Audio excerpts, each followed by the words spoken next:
ជនជាតិខ្មែរពួកយើងថៃដែនសីមារួមក្នុងរដ្ឋថាមន្ត្រីការគេមកបកពីយើងមានទឹកដីដល់ប្រពៃមហាសច្ចាជាតិយើងថ្លៃថ្លា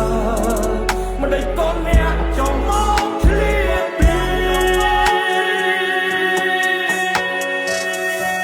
I want to say to the world,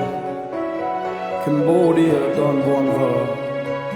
We need peace, but peace was taken from us.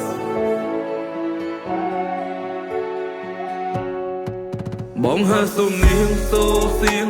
ទៅដល់បេះដូងនាងស្ដាប់រៀបរាប់រឿងពិតពីរឿងក្នុងចិត្តដែលខ្ញុំឈឺចាំពេលឃើញជាងសាំងខ្មែរគេបំពេញរហូតដល់ស្លាប់លើកចង់បិចមកចាចាញ់ខ្លាំងថ្លៃរឿងរ៉ាវដែលខ្ញុំចង់ប្រាំ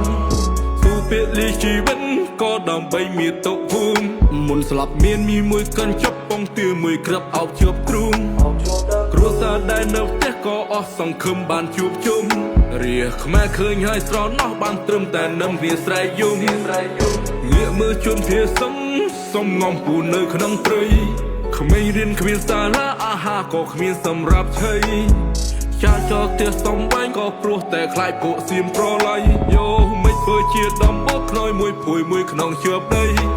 ជីវិតនេះទុកជូនជៀនធាតនេះទុកជូនអ្នកម្ដាយកាយទុកឲ្យអូនអ្នកបូជាព្រោះបងត្រូវឃ្លាតទៅឆ្ងាយហើយពេលដែលបងចាចេញទៅសង្ឃឹមថាអូនមិនឈឺចាប់មានឈ្មោះធ្វើជាទៅហ៊ានត្រូវតែពេលីមិនខ្លាចស្លាប់ខ្លាចចិត្តខ្លាំងណាស់ពេលឃើញចាស់ដីក្នុងត្រង់សេ